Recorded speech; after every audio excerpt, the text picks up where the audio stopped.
Coming back to the main home page, we'll go ahead and go back to hunting and back to the regulations section.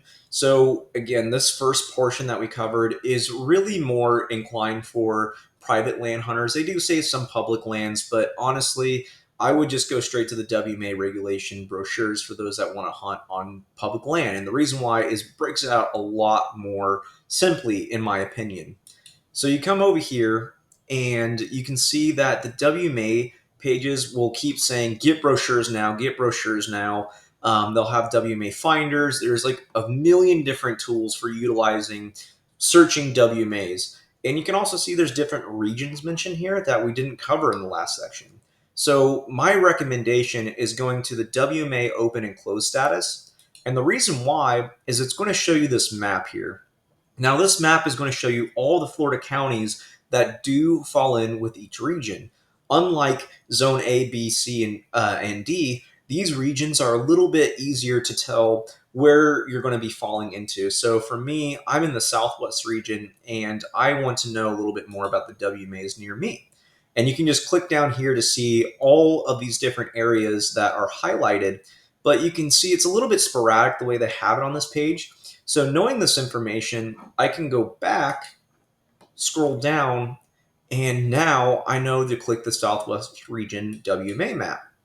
And this is going to pull up a PDF file that highlights very clearly the hunting areas within my region. So after taking a moment to review your respective region and know what WMAs are available to you there, you can now start doing some research into what areas you might want to go hunt at. So for me, I highlighted 141 Green Swamp, which is up here. So now I can go back to that page we're just on, go to Southwest Region, and instead of clicking through every single one of these one by one, I have a better idea of what to research first. So you can see Green Swamp has two segments, Green Swamp and Green Swamp West, but let's start with Green Swamp. I click into this and you have a couple of views. So number one, you have the WMA brochure that has everything highlighted and you can break it down once you click into it. But you can also download a PDF file that looks like this. And once you open it up, you can send it to your phone, have it on you at all times, and you can see the information. So to break down how typically your wildlife management areas will highlight things is they'll number one show you if they're a quota or a non-quota.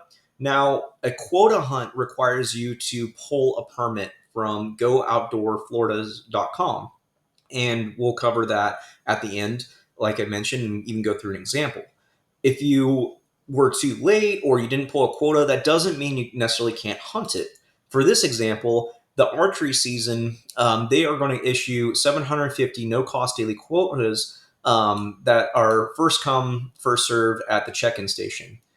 For general gun, you can see that it's only for the first 9 days that a quota is required for 750 hunters. And then after that, you are able to go there to the check-in station and hunt that area. So some WMAs aren't always going to necessarily require a quota. They'll provide a opportunity to hunt it first, which is always nice. So if you're really dead set on hunting an area, it behooves you to get that WMA permit, but you don't necessarily need it to go hunting.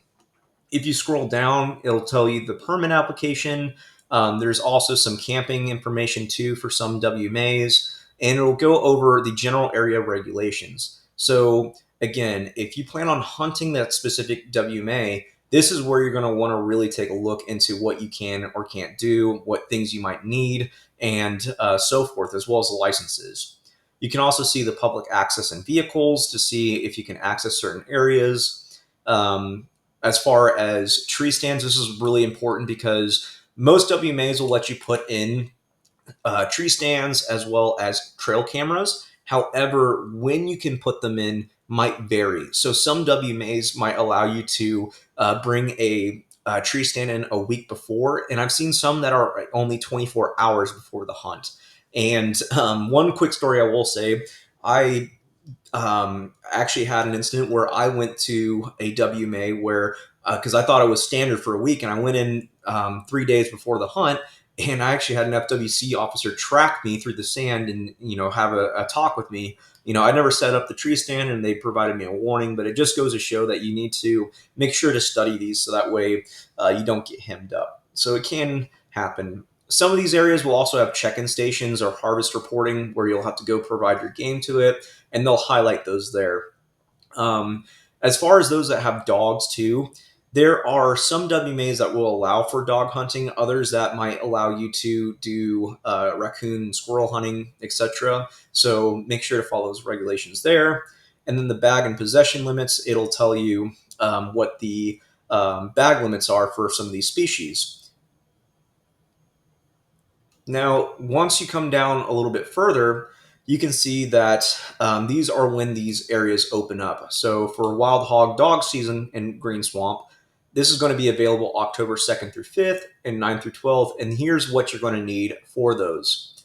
So you can see that for this wild hog dog, you need permit, stamp, and license requirements, which are management area permit. Legal to hunt, wild hog only. During archery, it'll highlight some of the same information, general guns, so forth, and it'll highlight again what you need to do. Now, one thing I'll also note during small game seasons, some of these might have regulations as far as what type of rifles or shotguns you can utilize. So there's some areas that are small game areas only, so you can't bring a rifle into it. You have to utilize a shotgun. Some WMAs are archery only, and this is where the research portion is going to come in handy. So going down further, you can see there's also information on fishing and frogging. Sometimes there are information on duck hunting, and so duck hunting can get a little bit tricky there because if you're hunting within a WMA, you have to follow the WMA requirements, versus on top of the waterfowl requirements. And at the very bottom, they'll show you a map that you can utilize to navigate. So that way, when you go to that WMA, you know where the check-in station is, which roads you can access, and then go to onX to see what areas you might want to scout. So now that I've taken some time, I've done some research, and I know that Green Swamp has the animals I want to pursue, which are wild hog and deer. I now want to go check out the harvest reports in the past for this area. So you can do this by going back to the page that we are just at, which is the open close status of FWC offices. And I'll go to the WMA brochures again. And if you scroll to the bottom, here they have the WMA harvest reports. If you click into that, you can see the reports you can pull are numerous. So you can see they have by season, multi-year, multi-area, yada, yada, yada. The best one to go to, in my humble opinion, is by season, multi-year. And the reason why is I can choose the Southwest region. I can now choose gun season because that's what I'm interested. And again, you can see there's a ton of different information here that you can pull reports from. And I'm going to find Green Swamp.